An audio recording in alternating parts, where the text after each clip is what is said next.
On this Sunday night, worries COVID-19 is out of control.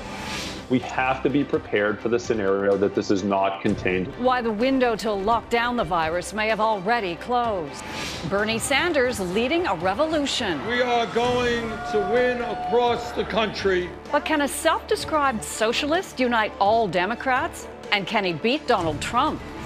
The small gesture with a big impact. The problem is big. The problem is real. Ending hunger, one mailbox pantry at a time. Oh man, look at that reaction. And a very Canadian Cinderella story.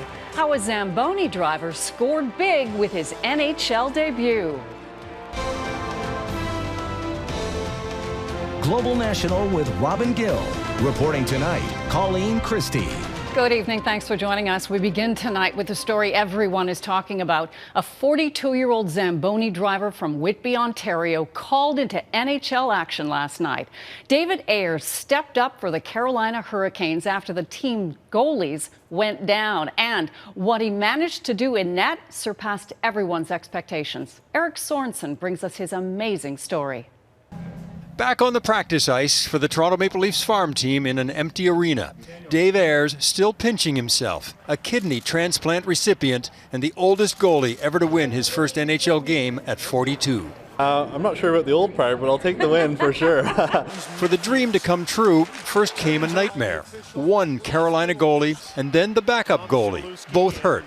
The almost never used backup goalie was told to dress quickly. How about this moment? Oh my goodness. Dave Ayres pushed into the spotlight on Hockey Night in Canada. He's from Whitby, played some Junior B. Tobias turns, he shoots, he scores! He let in 2 goals right away and almost a third. Score! As the second period ended, there was a sense of condolence from the Leafs and his new teammates. They said to me, just have fun with it. Don't worry about how many goals go in. Just enjoy it. And so he did. Puck's up for grabs. He let in no more goals, stopped every shot in the third period, the first emergency backup to win an NHL game, and was the #1 star. Teammates thrilled for the win, even happier for him. For you, okay? And the way you play for us. At a hometown rink in Whitby this morning, it gave new meaning to fantasy hockey. What a chance of a lifetime to do something like that. When you hear the goalie was from our town, you get a little proud. And from arenas like this, if there's going to be a Cinderella, there must be a pumpkin. Look no further than the Toronto Maple Leafs. The flip side of Ayres' moment of glory was the specter of another Leafs season on the verge of unraveling. As a Leafs fan, it's disappointing that they can't score on a 42-year-old Zamboni driver, that's for sure. And there is some controversy that the top league in the world turned to a middle-aged backup to finish an NHL game. They may want to fix that, but who would wish that a story like this could never happen again? You look around and you try and soak it in as much as you can. You're never going to remember it all, but it was awesome for sure. Awesome for his kids and his wife too. And everything he's gone through, the person he is, the dad he is, he deserves every ounce of this. He never wanted to be in the spotlight, but he did well when he got there. Eric Sorensen, Global News, Toronto. And what did David Ayres get for his NHL debut, aside from international fame and glory? Well, as per NHL rules, Ayres was paid $500 and gets to keep his game jersey. If you want to own a number 90 Ayres shirt, the Hurricanes will sell you one. The team tweeted, Dave will be getting royalties, but we're also working with him to identify a kidney foundation that will receive a portion of the proceeds. Well, to the story now that's been dominating Canada for weeks. Those rail blockades across the country still going despite stern words from the Prime Minister on Friday. Justin Trudeau stated all must come down as demonstrations enter their 3rd week with no end in sight. Global's Morganne Campbell reports on the standoff and the pressure to break it. The sun rises on Indigenous demonstrators on Tyendinega Mohawk territory. It's the 18th day on the front lines of the rail blockade that has ground some businesses and travelers to a halt from coast to coast. That protest is in support of the Wet'suwet'en hereditary chiefs who are opposed to a $6.6 million gas pipeline project in northern BC. They want the RCMP to remove their remote detachments and stop patrolling in those areas, and want Coastal GasLink to stop work on their land. Impromptu solidarity protests have popped up across the country, like this one in Vancouver Sunday afternoon. On Saturday in Saskatoon, protesters for and against pipelines squared off, halting rail traffic for about 2 hours. Wet'suwet'en hereditary chiefs left a meeting with Indigenous leaders in Kahnawake, Mohawk territory in Quebec today, but wouldn't address rumors of a possible alliance. In Ontario, the provincial police continue talks with the Mohawks of the Bay of Quinte. Our goal just remains coming to a peaceful resolution to the situation and ensuring that everyone, no matter what side of the line they're on, remains safe. And the barricades need to come down now. Things appear to be at a standstill since the Prime Minister called for an end to the blockades on Friday. Meantime, Via Rail says service along the Quebec City, Montreal and Ottawa corridor will resume Monday. All other Via Rail service remains cancelled with the exception of Sudbury White River and Churchill-the Pas. About 1,000 employees have been laid off. As for CN Rail, service along that line remains at a standstill as more than 450 employees were handed layoff notices. It would appear these Indigenous supporters aren't going anywhere anytime soon, as they take cover from the wind, sipping coffee near a fire, as the OPP sit parked about a half a kilometre away. Morganne Campbell, Global News, Tyendinega, Ontario. There is some breaking news tonight on the COVID-19 front in this country. First of all, Air Canada has now confirmed that one of its passengers who flew from Montreal to Vancouver on February 14th has tested positive for the virus. The BC Centre for Disease Control is said to be following up with passengers from that flight. And Ontario officials say there's a new presumptive case in Toronto, a woman who arrived from China on Friday. She is in self-isolation. The province says she wore a mask on her travels back to Toronto. As China and the world works to contain the deadly spread of COVID-19, cases continue to rise. And now there's a fear the incubation period is actually much longer than first thought. The Chinese government confirmed today that a 70-year-old man didn't show symptoms of the virus until 27 days later. Around the globe, more than 78,000 people are infected and more than 2,000 have died, mostly in mainland China. But the virus is spreading fast. Numbers are rising in Japan, and there's a red alert in South Korea after a 6th person died. Countries in the Middle East are closing borders to Iran, which recorded 15 new cases today and 3 more deaths. And in Europe, Austria suspended all trains to and from Italy as cases in Italy surge. Until more about the incubation period is known, it's not yet known if 151 Canadians will now have to spend more time in quarantine in Cornwall, Ontario. But as Heather Yourex-West reports, Canadian health officials are adjusting their strategy as hope of containing the virus begins to fade. Several communities in Italy are now under lockdown after what began as just 3 cases Friday soared to more than 150 by Sunday afternoon. In Iran, dozens of sick and at least 8 dead have prompted a number of neighboring countries, including Pakistan, to close their borders.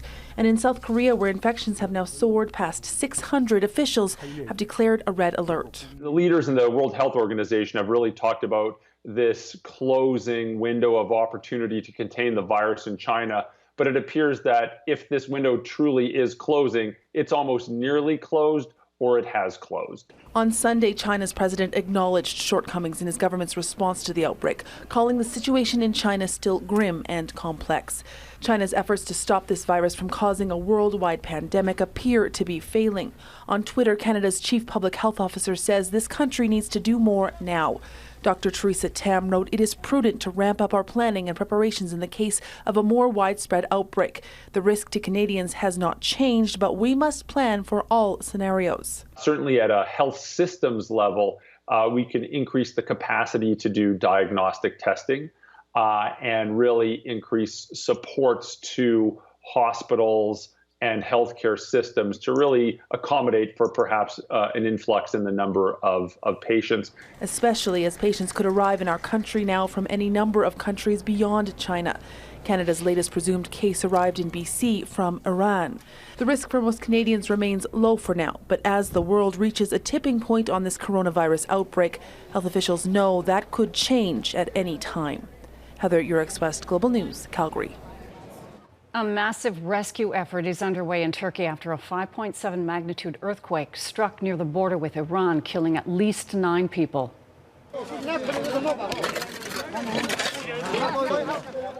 Close to 100 others have been injured, and many more are still believed to be trapped in the debris. Thousands of structures have been reduced to rubble along remote mountainous regions. Voter turnout in Iran's parliamentary election is believed to be the lowest reported since 1979. Just 42% of those qualified to cast a ballot did so. Iran's supreme leader blamed the low numbers on negative propaganda surrounding COVID-19. Iran has the highest death toll from the new coronavirus outside of China.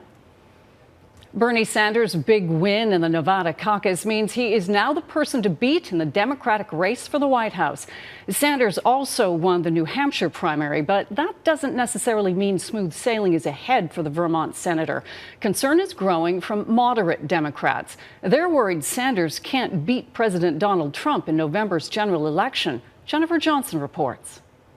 Vermont Senator Bernie Sanders already campaigning in delegate-rich Texas, one of 14 states with votes on Super Tuesday, March 3rd. Sanders looking ahead at the campaign's biggest prize after winning the Nevada caucus, surprising critics by grabbing votes across demographics. In Nevada, we have just put together a multi-generational, multi-racial coalition which is going to not only win in Nevada, it's going to sweep this country. Sanders, a self-described Democratic socialist, is now the Democrats' frontrunner, but moderates fear his policies on health care and taxes and calls for a political revolution will turn off swing voters in the general election against Donald Trump. Before we rush to nominate Senator Sanders in our one shot to take on this president, let us take a sober look at what is at stake. But Sanders remains confident. They think they're going to win this election by dividing our people up based on the color of their skin or where they were born. We are doing exactly the opposite. We're bringing our people together. Ironically, Sanders and Trump do share one elusive quality. They've built a base over the past 4 years of supporters who are extremely loyal and passionate about being part of a movement. Senator Sanders has not stopped campaigning since the 2016 election, and he has brought in a diverse group of political strategists and local community leaders across the board. The candidates are now back on the campaign trail in 8 different states, desperate to slow down the momentum of Bernie Sanders. The next Democratic primary is Saturday in South Carolina. Former Vice President Joe Biden is leading in the polls, but Sanders is nipping at his heels. Colleen? Jennifer Johnson in Washington. Thanks, Jennifer. Coming up, fashion faux pas, why the fur is flying over Parks Canada's new parkas.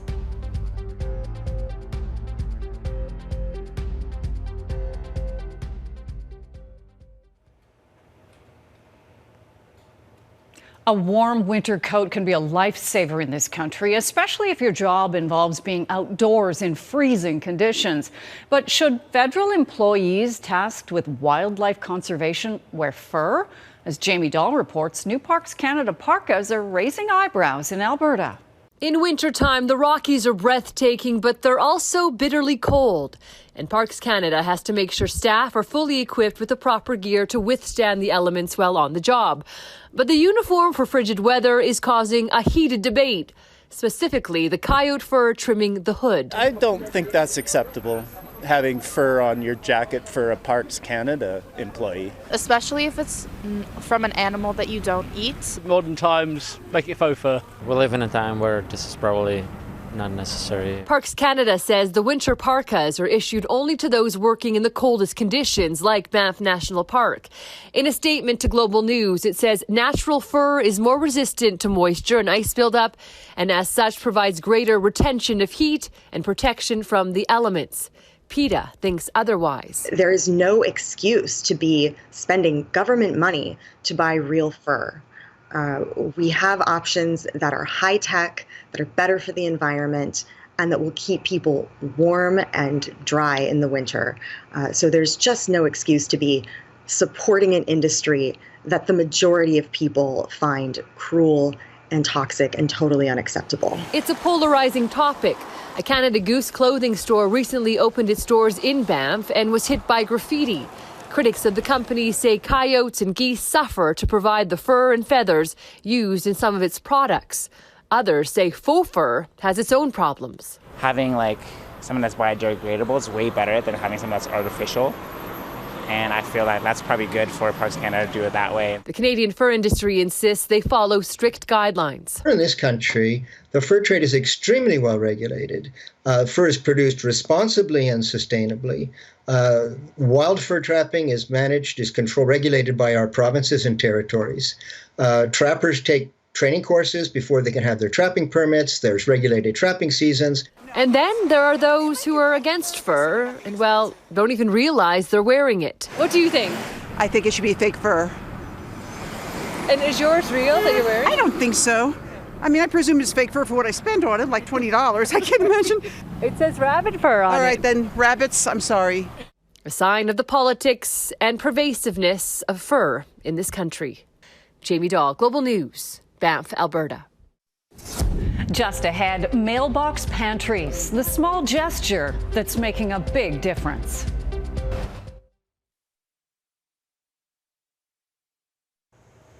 A grassroots movement to help feed the hungry is sprouting up across Canada and the U.S. Similar to those mini libraries that offer free books from front lawns, mini pantries offer basic necessities for people in need. And while it may not be a solution to the problem, as Reggie Cicchini reports, the small gesture is making a big difference for everyone involved. Tucked away on a quiet street corner in Washington, D.C., sits a little box that looks like one of those little libraries. And while there are no books inside, these boxes tell the story of a struggle. Everybody involved in this is needy. Known as mini pantries, they offer basics to all members of any community, providing a safe and, if needed, anonymous space to receive a helping handout. Some need it because they need the food, and some need it because they need to be generous. It's a grassroots movement led by individuals, churches, and even corporations in the battle to end hunger, and it can trace its roots to the Little Free Pantry. The project started by a single mother from rural Arkansas who wanted to expand on the idea of bringing people together. It just became obvious to me that there was something going on in that little free library space that was resonating with all kinds of people. Around that same time, some statistics came out about hunger in Arkansas. I think once I put it all together, I knew what I was going to do with it. That was in 2016. Today, there are nearly 1,000 boxes across the U.S. and Canada, and now spreading across the world. The number is really not why we're doing it. These mini pantries act like a sustainable community, allowing anyone to give or take without judgment and as needed. But the boxes, despite their importance, are only a short-term solution. The problem is big. The problem is real. Food insecurities impact more than 40 million Americans, while in Canada, almost 2 in 10 people feel the effects of hunger. Food banks provide life-saving resources for users, but there are limitations depending on mobility and location. We're really trying to find ways where we can have a food bank system that is going to be more available, more accessible. Stigma can also prevent someone from seeking help. So these 24-hour neighborhood pantries can break that. That's a great thing about it. No identity is required. There's no application. There's also no pressure. The idea allows anyone to take the first step. Take what you need, give what you can. Enhancing the well-being of a community with a sense of compassion and understanding. Reggie Cicchini, Global News, Washington.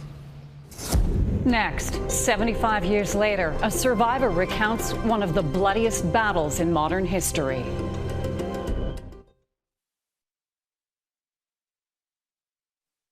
"75 years ago today, U.S. Marines raised the American flag over Iwo Jima. It's an iconic wartime image, but the battle didn't end when the Stars and Stripes were planted on the small Pacific island.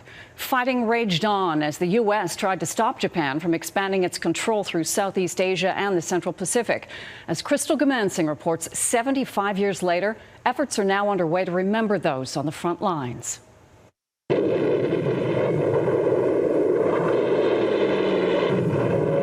It was during the last year of the Second World War that America embarked on this amphibious assault in the Pacific Theater. The Marines were sent to take a tiny island of strategic importance called Iwo Jima. It was meant to stop Japan's expansion efforts in the region.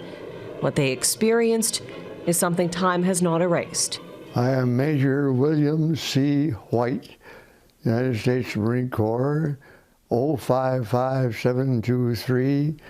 Was born on 31 July 1915, and right now I am 104 years of age. His battle years are behind him. Major Bill White lives in an assisted facility in California. He's believed to be the oldest survivor of Iwo Jima, yet he recalls with clarity the day he almost died. The grenade just exploded, shoved me back against the wall. I had no idea what was going on. I thought I was probably dead.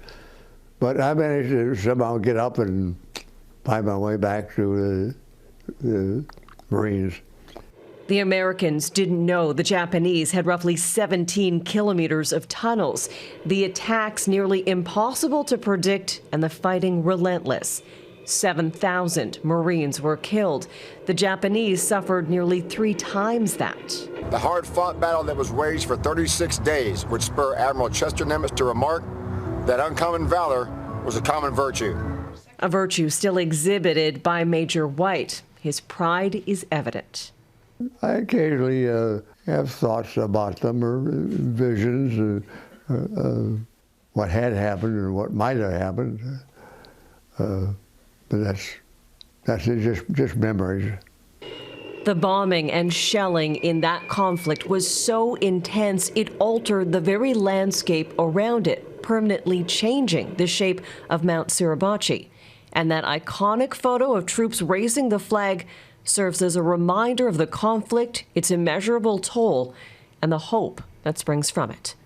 Crystal Gamansing, Global News, London. That is Global National for this Sunday. I'm Colleen Christie. Tonight's Your Canada is 3 Mile Lake in Ontario. Thanks for watching. Have a good night.